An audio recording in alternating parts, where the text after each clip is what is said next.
Okay, so I'm calling this mini bit "Stop Scrolling, Stupid." Why you shouldn't scroll through social apps when you hit a creative wall.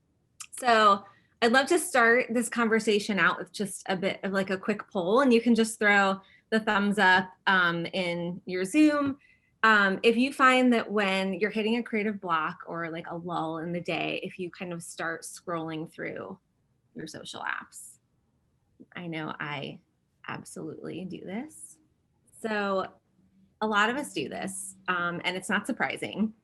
It's no secret that we're all, in some ways, addicted to scrolling through the apps that we've come to know and love. But when it comes to creativity, something as simple as scrolling through a social media app isn't really as harmless as it sounds. So let's break down why this is. One, highly creative people agree that our creativity flourishes when we're alone. When the mind is quiet and you're alone with your thoughts, the mind can wander, it can bend, it can rethink, it can undo, and it can dream.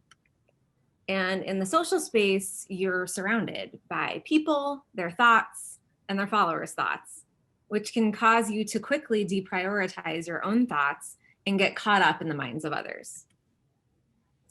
When you need to creatively reset or kind of get unstuck, it helps to focus on a single thing, even if you're moving rapidly.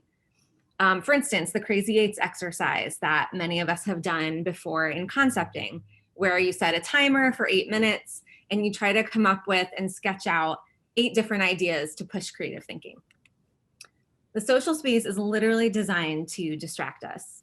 In fact, the engineers that built a lot of the apps that we use have been transparent about how the algorithms are constantly throwing things at you to learn your reaction and then curate your experience further based on those findings. Creativity needs constraints. Think outside the box, right? Not always. Experts are firm in noting that people actually need constraints to truly create something amazing, that limitations inspire better, smarter thinking that leads to great results.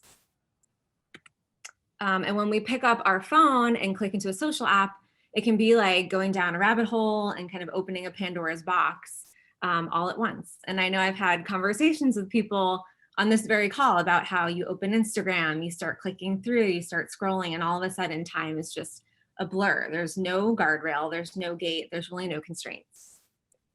And creativity and risk need to be friends. We need to push the mind to those places that are unsafe, that get silly or downright weird. And by design, the social space makes this really difficult. Research has shown that our brain releases dopamine when we get likes and validation on social media. It feeds our deep need to be liked, to belong, and it teaches us something that's really quite threatening to creativity, that what other people think matters most. Michael Gervais of the Harvard Business Review summed up the danger of this reality quite well. He said, "Our fear of other people's opinions, or FOPO, as he calls it, has become an irrational and unproductive obsession in the modern world, and its negative effects reach far beyond performance. If you start paying less and less attention to what makes you you, your talents, beliefs, and values, and start conforming to what others may or may not think, you'll harm your potential. You'll start playing it safe because you're afraid of what will happen on the other side of critique. When you're worried about what other people think, you tend to take less risks, and that is a direct blow to your creativity." So before we move on to what we can do about it, I just want to take a moment to address what may be coming up for some of us. You know, if you're thinking, hey, I follow accounts in the social space that inspire me. I follow artists, I follow bands that I love, I follow photographers that I like. That is totally valid. And I'm not suggesting that any of us throw our phones out the window and never get on a social app again. But when we log on to, check out that photographer that really inspires us, or see what our favorite band is up to for inspiration, it's important to be aware of what's happening just by engaging. And music journalist Sasha Hecht offered a really bold perspective on this argument. She said, social media apps are like an emotionally abusive partner. They insist that they only exist as a resource to serve us and enrich our lives, while at the same time reverse engineering our minds to believe that we would be nothing without them. They deliberately manipulate our emotions to keep us engaged. So let's talk about what we can do instead next time we hit that creative wall, instead of reaching for our phones to try these things. One, easy, I know a lot of us do this already, just change your surroundings, right? You're working in your home office, move to your kitchen table. Sometimes a simple change of your environment can really change your world for a minute. Two, turn to something that has inspired you before. So reread that poem that you love, flip through that coffee table book with those images that really stimulate your brain. Listen to a deep cut from your favorite band. Do something mindless that can help the brain get unstuck.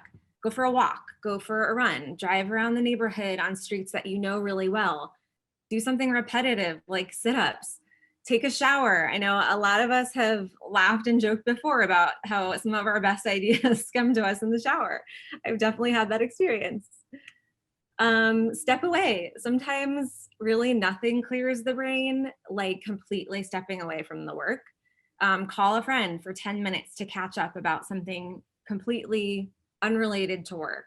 Go eat a snack and nourish your body and don't think about the work. Answer some emails about another project to truly give your brain a break from whatever it's stuck on. And challenge yourself to think like a child, right? Get simple and get silly. And this is no knock to children. I think kids really have creativity figured out.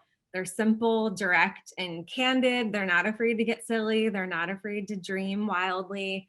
And they are truly the masters of making things up. And you know what they say? The creative adult is the child who survived. And a child has no business aimlessly scrolling through the social space. And neither does your creative brain. Thank you.